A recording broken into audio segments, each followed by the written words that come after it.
ولما رأى المؤمنون الأحزاب قالوا هذا ما وعدنا الله ورسوله وصدق الله ورسوله وما زادهم إلا إيمانا وتسليما من المؤمنين رجال صدقوا ما عاهدوا الله عليه فمنهم من قضى نحبه ومنهم من ينتظر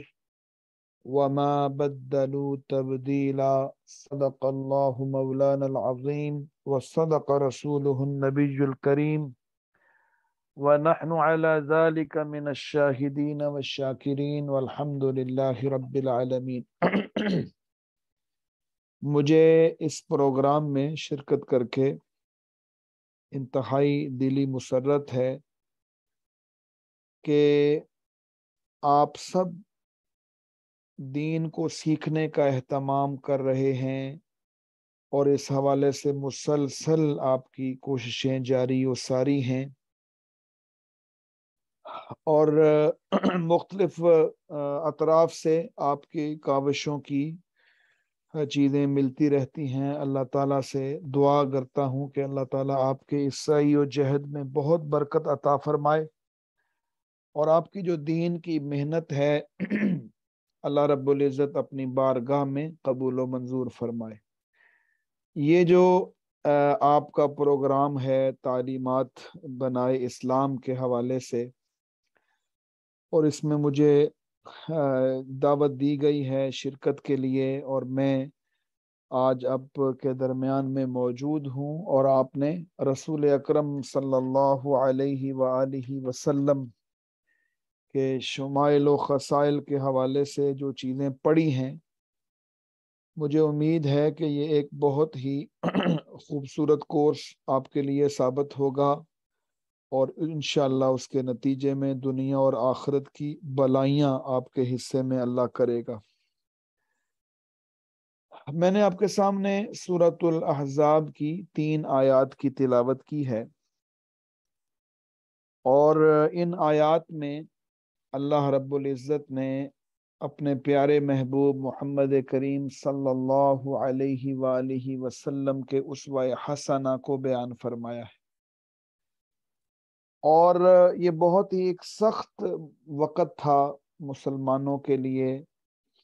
رسول اکرم صلی اللہ علیہ وآلہ وسلم کی قیادت میں ایک بہت بڑا معرکہ درپیش تھا جسے ہم غزوہ احزاب یا خندق جنگ خندق کے نام سے بھی اس کو ہم عام طور پر کہہ دیتے ہیں. تو اس کے بارے میں آپ جانتے ہیں کہ قرآن پاک کے الفاظ یہ ہیں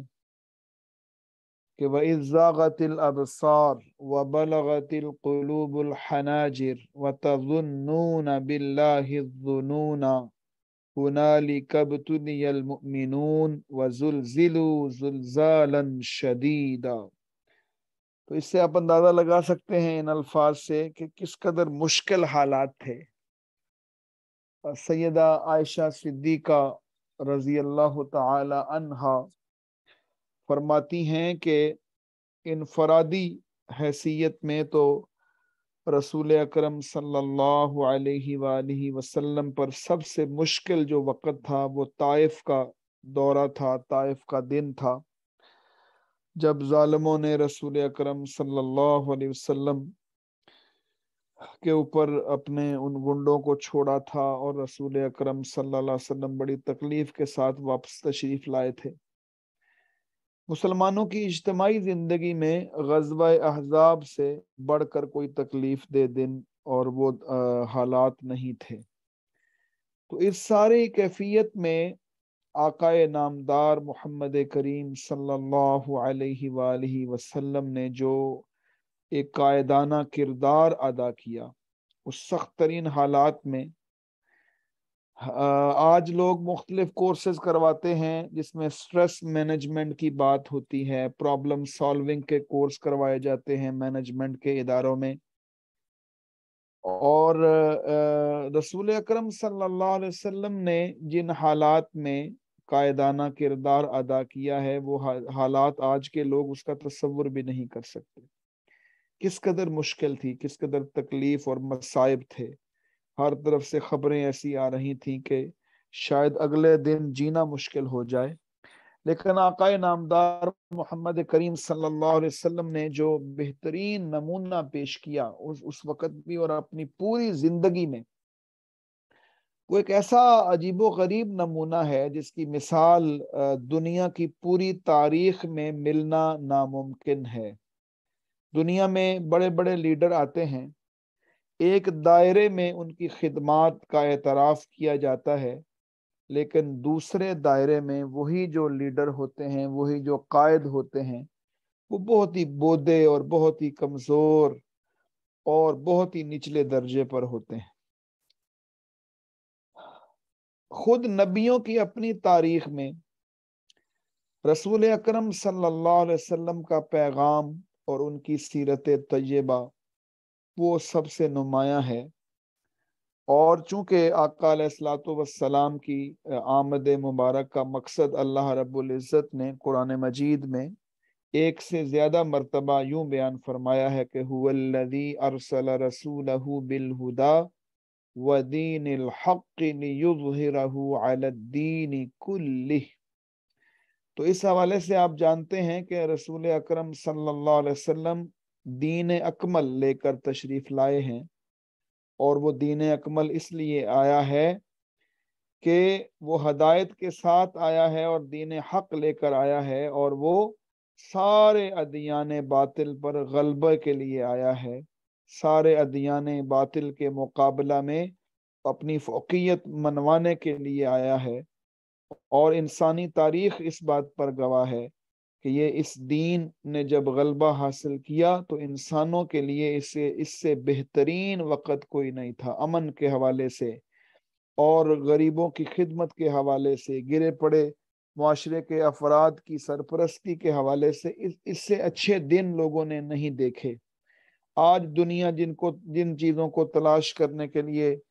عجیب و غریب حرکات کرتی ہے، اور کئی چیزیں ہوتی ہیں جو الٹا انسانیت کی تباہی کا سامان پیدا ہوتا ہے، رسول اکرم صلی اللہ علیہ وآلہ وسلم کی سیرت طیبہ اور ان کا اسوہ حسنہ ہمیں یہ بتاتا ہے کہ آقا علیہ الصلوۃ والسلام کی ایسی جامعۃ الصفات زندگی اور ان کا نمونہ ہے کہ کوئی بھی فرد، وہ غریب ہے تو اس کے لیے بھی، امیر ہے تو اس کے لیے بھی، کوئی سپہ سالار ہے تو اس کے لیے بھی، کوئی سربراہ مملکت ہے تو اس کے لیے بھی، کوئی حاکم عدالت ہے، چیف جسٹس ہے تو اس کے لیے بھی، کوئی خاندان کا سربراہ ہے، کوئی شوہر ہے، کوئی بیوی ہے، کوئی بچہ ہے، کوئی بڑا ہے، کوئی مصیبتوں کے اندر ہے، تکلیفوں کے اندر ہے، یا آسائشوں کے اندر ہے، نعمتوں کے پاس ہے، تو سب کے لیے بہترین نمونہ رسول اکرم صلی اللہ علیہ وآلہ وسلم کی زندگی کے اندر موجود ہے۔ گویا اسوہ حسنہ صلی اللہ علیہ وسلم کی جو جامعیت ہے، اس کا تصور حضور علیہ الصلوۃ والسلام کے قبل اور ان کے بعد بھی ان کے علاوہ ممکن نہیں ہے۔ تو اس لیے یہ جو آیت کریمہ ہم نے پڑھی ہے، لَقَدْ كَانَ لَكُمْ، تو لکم کے بارے میں آپ سب ماشاءاللہ اہل علم ہیں، دین سیکھتے ہیں اور سکھانے والے لوگ ہیں۔ مفسرین کرام نے لکھا ہے کہ اس سے مراد ہر سطح کے لوگ ہیں، تمام لوگ ہیں، سب کے لیے رسول اکرم صلی اللہ علیہ وآلہ وسلم کی زندگی میں اسوۃ حسنہ۔ یہ اسوہ حسنہ جب ہم لفظ بولتے ہیں تو اس کے بارے میں بھی مختلف اقوال ہمیں مفسرین کے علماء کے ملتے ہیں۔ اسوہ وہ نمونہ ہوتا ہے جس کی پیروی اگر کی جائے گی تو پھر ہی انسان کو کامیابی ملے گی، اور اگر اس کی پیروی نہ کی جائے، اس نمونے کو فالو نہ کیا جائے، تو انسان کے لیے جو راستہ ہے وہ بالکل نقصان اور خسران کا ہے۔ اسوۃ حسنہ، بہترین نمونہ، اس سے بڑھ کر کوئی ماڈل نہیں ہو سکتا، اس سے بڑھ کر کوئی نمونہ نہیں ہو سکتا۔ رسول اکرم صلی اللہ علیہ وسلم نے جب مکہ مکرمہ میں دعوت کا آغاز فرمایا، کچھ عرصے بعد مشرکین مکہ کی طرف سے ایک بات کی گئی، کچھ صحابہ سے ڈسکس ہوا، سیرت کی کتابوں میں یہ واقعات موجود ہیں کہ آپ کا کیسا نبی ہے جو ہر چھوٹے بڑے معاملے میں رہنمائی کرتا ہے، یہ کیسی بات ہے؟ انہوں نے اس پر تعجب کا اظہار کیا لیکن بالآخر آپ کے سامنے وہ منظرنامہ موجود ہے کہ حضور اکرم صلی اللہ علیہ وسلم کا لایا ہوا دین وہ مکمل ضابطۂ حیات ہے. زندگی کے چھوٹے سے چھوٹے مسائل سے لے کر بڑے سے بڑے مسائل میں رسول اکرم صلی اللہ علیہ وسلم کی اسوہ حسنہ سے رہنمائی ملتی ہے. رسول اکرم صلی اللہ علیہ وسلم کے سامنے لوگ اپنے مسائل لے کر آتے، دوسروں کے خلاف شکایتیں لگتی، گویا ایک عدالت کا ماحول بنتا. صحابہ کرام رضوان اللہ علیہ مجمعین کے سامنے وہ عدالتیں لگتی تھیں. حضور علیہ الصلوۃ والسلام کبھی خود فیصلہ فرماتے، کبھی صحابہ کی ذمہ داری لگاتے، فیصلہ کرتے. تو یہ فیصلے لوگوں نے اپنی آنکھوں سے دیکھے، ان کو مرتب کیا، ان کو لکھا، آج وہ کتابوں کے اندر موجود ہیں. گویا کہ رسول اکرم صلی اللہ علیہ وسلم کا نمونہ ایک جج کے لیے بھی بہترین نمونہ ہے. 29 غزوات ہیں، جیسے ہم سورۃ الاحزاب کی بات کر رہے ہیں، غزوہ احزاب کی، تو ان کے علاوہ 28 غزوات میں رسول اکرم صلی اللہ علیہ وسلم نے بنفس نفیس شرکت فرمائی ہے. اور ہر غزوے کے موقع پر صحابہ کرام رضوان اللہ علیہ مجمعین یہ بات فرمایا کرتے تھے کہ عین حالت جنگ جب جوبن پہ لڑائی ہوتی تو ہم آقا علیہ الصلوۃ والسلام کو دیکھتے، حضور علیہ الصلوۃ والسلام سب سے آگے ہوتے تھے، بالکل عین لڑائی میں سب سے آگے. یہ ایک قائد کا، ایک رہنما کا اسوۃ حسنہ ہوتا ہے جو نمونے کے طور پر پیش کیا جاتا ہے، اور اسی کی اتباع کے اندر انسانوں کے لیے خیر اور فلاح موجود ہوتی ہے. تو گزارش کرنے کا مقصد یہ ہے کہ لَقَدْ كَانَ لَكُمْ فِي رَسُولِ اللَّهِ أُسْوَةٌ حَسَنَةٌ سب کے لیے بہترین نمونہ ہے. لیکن اس آیت کا جو اگلا حصہ ہے اس پر بہت زیادہ غور اور خوض کرنے کی ضرورت ہے، توجہ کرنے کی ضرورت ہے. لمن کان یرجو اللہ والیوم الآخر وذکر اللہ کثیرا. تو یہ نمونہ تو بہترین ہے، لیکن اس نمونے سے فائدہ کیسے اٹھایا جائے گا؟ کون لوگ اس سے فائدہ اٹھا سکتے ہیں؟ کن لوگوں کے اندر خاصیت ہوگی کہ وہ اس سے مستفیض ہو سکیں؟ تو یہ بہت اہم مضمون ہے جس کے بارے میں توجہ کرنی چاہیے. عام طور پر اس کے پہلے حصے پر زیادہ غور ہوتا ہے اور گفتگویں ہوتی ہیں، لیکن یہ اس آیت کریمہ کا جو دوسرا حصہ ہے اس کی طرف توجہ ذرا کم ہوتی ہے. تو آج ذرا ہم غور کریں، اس کو ایک اور انداز سے سمجھنے کی کوشش کرتے ہیں. آپ سورۃ البقرہ جب آغاز کرتے ہیں، پڑھتے ہیں، تو آغاز میں اللہ رب العزت فرماتے ہیں الف لام میم ذالک الکتاب لا ریب فیہ ھدی للمتقین. تو جب یہ آیت کریمہ ہم پڑھتے ہیں تو اس کے اگلی جو چیزیں ہیں، جو صفات ہیں متقین کی، اس کے بارے میں ہمارے بعض بڑے ہی جید مفسرین نے بہت خوبصورت نکات بیان فرمائے ہیں. اور وہ یہ ہے کہ اس کے اندر اصل میں یہ بیان کیا گیا ہے کہ یہ جو ذالک الکتاب ہے، یہ لا ریب فیہ ہے، ھدی للمتقین ہے. تو جن کے اندر یہ صفات موجود ہوں گی وہ اصلاً اس کتاب سے فائدہ اٹھا سکیں گے. متقین سے لے کر الذین یؤمنون بالغیب ویقیمون الصلاۃ ومما رزقناہم ینفقون والذین یؤمنون بما انزل الیک وما انزل من قبلک وبالآخرۃ ہم یوقنون. تو ان کے بارے میں یہ جو صفات ہیں یہ بنیادی کرائیٹیریا ہے. کم سے کم یہ صفات پیدا کرو تو قرآن تمہارے لیے ہدایت کے طور پر موجود ہوگا اور اس سے تم کما حق ہو فائدہ اٹھا سکو گے. ایک تفسیر کا انداز یوں بھی مفسرین کے ہاں موجود ہے اور اس میں بڑا وزن ہے، اور اس کی جب تشریح کرتے ہیں تو ان کو دیکھا جا سکتا ہے مفسرین کی کتابوں میں کہ کس انداز میں انہوں نے اس بات کو واضح کیا ہے. بہت ہی سیکھنے کی چیزیں ہیں اس طرح کے انداز ہیں. تو اسی پس منظر کو ذہن نشین رکھتے ہوئے جب ہم اس آیت کریمہ کو پڑھتے ہیں کہ لَقَدْ كَانَ لَكُمْ فِي رَسُولِ اللَّهِ أُسْوَةٌ حَسَنَةٌ، تو اگلے الفاظ ہیں لمن کان یرجو اللہ والیوم الآخر وذکر اللہ کثیرا۔ تو ان پر جب ہم غور کرتے ہیں تو ہمارے سامنے جو منظر نامہ آتا ہے وہ بڑا دلچسپ ہے۔ ان تین یہ جو تین کرائٹیریا ہیں اس آیت میں، اس کے آخری حصے میں، لمن کان یرجو اللہ، یہ کہ نمونہ تو سب کے لیے ہے۔ بارش تو جب ہوتی ہے ایک بستی میں تو ایک جیسی ہوتی ہے، لیکن بارش کے بعد اس بارش سے فائدہ تو سب ایک جیسا نہیں اٹھاتے۔ جنہوں نے پہلے سے اپنے دامن کو وسیع کیا ہوتا ہے، اس کی تیاری کی ہوتی ہے، اس کے لیے کچھ بندوبست کیا ہوتا ہے، وہ زیادہ پانی کا ذخیرہ محفوظ کر لیتے ہیں اور اس سے وہ زیادہ فائدہ اٹھا لیتے ہیں، اور جو تیاری نہیں کر پاتے وہ اس سے اتنا فائدہ نہیں اٹھا سکتے، اس سے اتنا اس میں مستفید نہیں ہوتے اس بارش سے، باران رحمت سے۔ تو لمن کان یرجو اللہ، اس کو اگر بالکل اختصار کے ساتھ اور بالکل اس کو پن پوائنٹڈ کر کے بیان کیا جائے تو ایک ہی بات سمجھ میں آتی ہے کہ وہ فرد، وہ مرد و عورت رسول اکرم صلی اللہ علیہ وسلم کے نمونے سے رہنمائی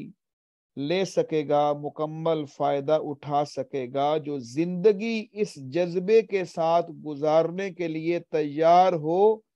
کہ وہ اللہ رب العزت کو راضی کرنا چاہتا ہے۔ لمن کان یرجو اللہ، رضائے الہی کا مضمون بڑا دلچسپ ہے۔ اللہ رب العزت نے قرآن مجید میں حضرات صحابہ کرام اور صحابیات رضوان اللہ علیہم اجمعین کے بارے میں یہ بات ارشاد فرمائی ہے کہ یریدون وجہہ، کہ وہ چاہتے کیا ہیں، وہ اپنے اللہ کو راضی کرنا چاہتے ہیں۔ جب حضرت صہیب رومی رضی اللہ تعالی عنہ سب سے آخر میں مکہ مکرمہ سے ہجرت فرما کر مدینہ طیبہ تشریف لائے اور بالکل ان کے پاس کچھ بھی نہیں تھا، سب کچھ ظالموں نے چھین لیا تھا، تو ان کی شان میں یہ آیت کریمہ نازل ہوئی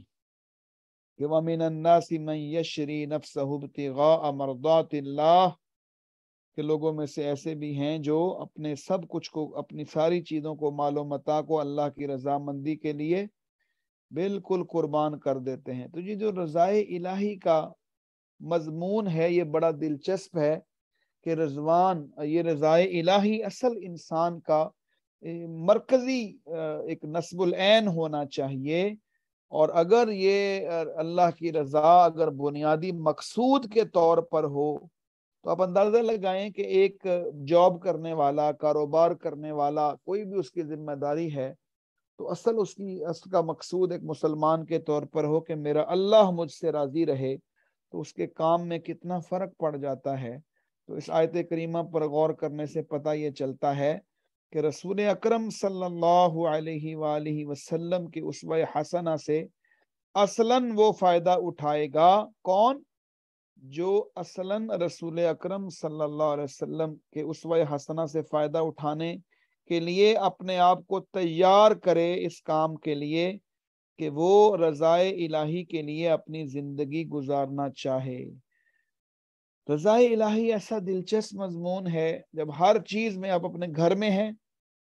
اور جو آپ کی ذمہ داریاں ہیں اور جو آپ کے اوپر معاشرتی یا اداراتی ذمہ داریاں ہیں، اس میں اصلاً مقصود ہو کہ آپ اللہ کو راضی کرنا چاہتے ہیں، تو اس سے بہت زیادہ انسان آسانی کے ساتھ اپنی منازل کو طے کرتا ہے، اور اس مقصود کے تحت زندگی گزارنے والے جب رسول اکرم صلی اللہ علیہ وسلم کی سیرت طیبہ سے رہنمائی لیں گے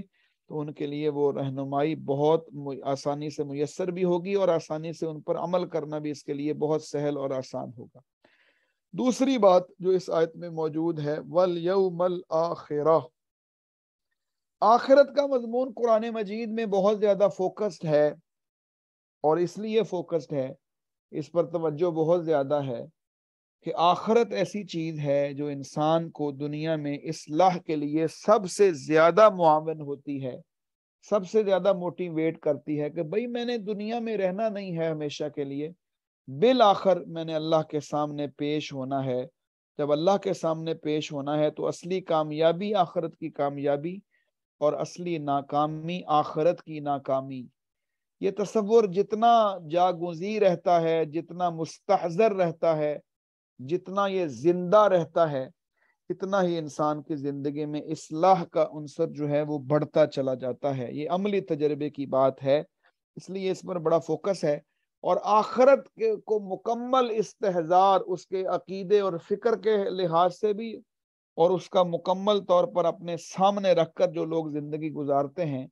ان کے لیے آقا علیہ الصلوۃ والسلام کی زندگی میں جو بہترین نمونہ ہے وہ زیادہ فائدہ مند ہے، اور ان کے لیے زیادہ یہ نمونہ ان کے لیے آخرت میں بلائی کا موجب ہوگا، دنیا میں بھی کامیابی کا موجب بنے گا۔ تیسری چیز کیا ہے؟ وَذَكَرَ اللَّهَ كَثِيرًا۔ یہ جو اللہ کا ذکر کرنا ہے، یہ اصلاً اس آیت میں یہ بیان ہوا ہے کہ زبان حال سے بھی اور زبان قال سے بھی، زبان بھی ذکر الہی سے تر رہے، اور انسان کا دل اور اس کے جوارح اور اس کے اعمال اور اس کی عملی زندگی میں بھی اللہ کا ذکر جاگزی رہے۔ اور وہ عملی طور پر اس نمونے کو جب دیکھے گا رسول اکرم صلی اللہ علیہ وسلم کے نمونے کو، تو وہ تو پرتو ہے اس بات کا کہ رسول اکرم صلی اللہ علیہ وسلم ایک مثالی معلم بھی ہیں۔ فرمایا انما بعثت معلما، انما بعثت لاتمم مکارم الاخلاق۔ تو یہ رسول اکرم صلی اللہ علیہ وسلم کے بہترین نمونے سے فائدہ اٹھانے کے لیے تیسری بنیادی صفت ہے کہ آپ اللہ کے ذکر کو زبان سے بھی جاری رکھیں اور اپنے عمل اور جوارح کے ساتھ بھی جاری رکھیں۔ تو یہ بنیادی بات ہے جو سمجھنے کی ہے کہ رضائے الہی، فکر آخرت اور زبان اور عمل کے ساتھ اللہ کو یاد کرنے والے لوگ جو ہوں گے، وہ رسول اکرم صلی اللہ علیہ وسلم کے اسوہ حسنہ جو بڑا ہی جامع ہے، اکمل ترین نمونہ ہے، اور اس نمونے سے فائدہ اٹھانے کے لیے یہ بنیادی کرائٹیریا ہے۔ اگر کسی کے پاس ہوگا تو اس کے لیے فائدہ اٹھانا بالکل سہل ہوگا، آسان ہوگا، اور پوری امید کی جا سکتی ہے کہ اس کے نتیجے میں اللہ رب العزت اس سے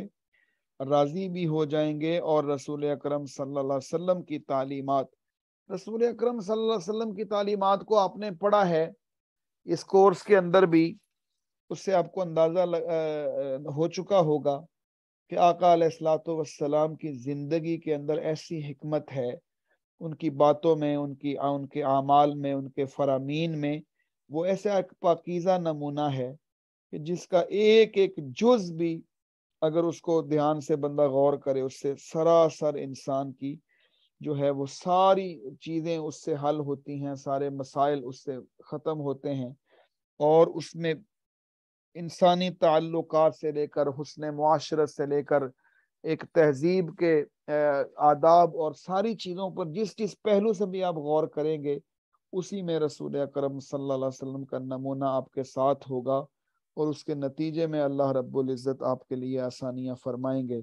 میں اپنی گفتگو کو اس پر اکتفا کرتا ہوں۔ مجھے مکمل طور پر ٹائم کا اندازہ نہیں تھا کہ مجھے کتنا وقت بات کرنی ہے، لیکن میرا خیال ہے کہ میں نے کافی بات کر لی ہے، اور اس ایک آیت کے حوالے سے میں نے اپنی گزارشات آپ کے سامنے پیش کر دی ہیں۔ اللہ رب العزت سے دعا ہے کہ اللہ تعالیٰ آپ کے لیے بہت آسانیاں فرمائے،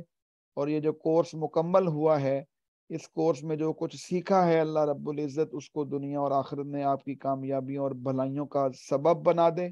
اور ہم سب کا یہاں آنا اللہ رب العزت اپنی بارگاہ میں قبول فرمائے۔ جن لوگوں نے آج کے اس کورس میں رزلٹ میں جو پوزیشن لی ہے، ان کو بھی مبارک ہو، جو کامیاب ہوئے ہیں ان کو بھی مبارک ہو، اور انشاءاللہ مجھے امید ہے کہ آپ یہ دین کو سیکھنے سکھانے کے سلسلوں کو جاری رکھیں گے، اور اپنی پوری سعی اور جہد کے ساتھ اللہ کے دین کو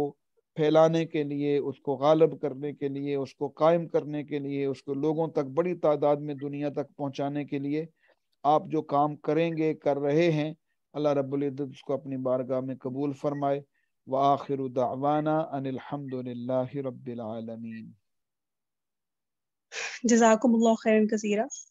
سر آپ کی علمی گفتگو تھی، بہت کچھ سیکھنے کا موقع بھی ملا، اور آپ کا یہ انداز ہم نے ابھی دیکھا ہے یونیورسٹی میں تو یہ انداز نہیں معلوم تھا آپ کا، لیکن ابھی اس سے واقفیت ہوئی. سر اگر آپ اناؤنسمنٹ بھی کر دیں پوزیشن ہولڈر ساری بات کی. اچھا جی، جی ٹھیک ہے جی، بہت شکریہ آپ کا، آپ نے دعوت دی، آپ نے بلایا، مجھے بہت اچھا لگا، آپ سب لوگوں سے ملاقات ہوئی ہے. یہ جو ابھی رزلٹ میرے پاس آیا ہے، سب سے پہلے ہم تھرڈ پوزیشن کو اناؤنس کریں گے. 2 طالبات ہیں جنہوں نے تھرڈ پوزیشن حاصل کی ہے، عائشہ عثمان اور مریم ذوالفقار. سیکنڈ پوزیشن پر بھی 2 طالبات ہیں، فوزیہ سلمان اور نبیلہ یاسین. اچھا جی، اب فرسٹ کی پوزیشن کو اناؤنس کرتے ہیں. بہت سارے لوگوں کا ظاہر خواہش ہوگی، لیکن اس میں میرے پاس جو نام ہے وہ ایک ہی ہے، تو تھوڑا سا میں نے کہا سسپینس ڈالتے ہیں، ذرا آرام سے اناؤنس کرتے ہیں. جی سر. چلیں جی، میرا خیال اب بتا دینا چاہیے، زیادہ بھی لوگوں کا امتحان نہیں لینا جی سر چاہیے. بتا دینا چاہیے. جی، اب جنہوں نے فرسٹ پوزیشن حاصل کی ہے ان کا نام ہے نازش عروج. آپ سب کو بہت مبارک ہو. جو پوزیشن ہولڈر پہ نہیں آئے، ویسے انہوں نے امتحان پاس کر لیا اچھے نمبروں سے، ان کو بھی مبارک ہو. سب لوگوں کو مبارک ہو جو شریک ہوئے ہیں. بارک اللہ، جزاکم اللہ خیرا، احسن الجزا. بہت شکریہ سر، جزاکم اللہ خیر واحسن الجزاء دار ہیں. اللہ پاک ہم نے آپ سے جو سنا اس پر عمل کرنے کی توفیق عطا فرمائے اور ان لمحات کو بہت قیمتی بنائے. آپ تمام طالبات کو بھی بہت مبارکباد، اور آپ کا جو مجموعی طور پہ رزلٹ ہے وہ انشاءاللہ تعالی آپ کو گروپ میں شیئر کیا جائے گا. ابھی تک تمام طالبات ہی حاضر ہیں اس رزلٹ کے اناؤنسمنٹ میں، تو مزید محنت جاری رکھیں. اس میں جو کمی پیشی ہے اسے نیکسٹ سیمسٹر میں پورا کرنے کی کوشش کریں. اور جنہوں نے پوزیشن لی انہیں تو مبارکباد ہے، اور جنہوں نے نہیں لی ان کے بھی، کیونکہ سب پاس الحمدللہ. تو اللہ پاک آپ سب کی یہ سعی اپنی بارگاہ میں قبول و منظور فرمائے. ھذا هو المرام واللہ اعلم بحقیقت الکلام. سبحان ربک رب العزة عما یصفون وسلام علی المرسلین والحمد للہ رب العالمین. اللهم صل على سيدنا محمد وعلى آل سيدنا محمد وبارك وسلم وصلی علیہ. السلام علیکم ورحمۃ اللہ وبرکاتہ.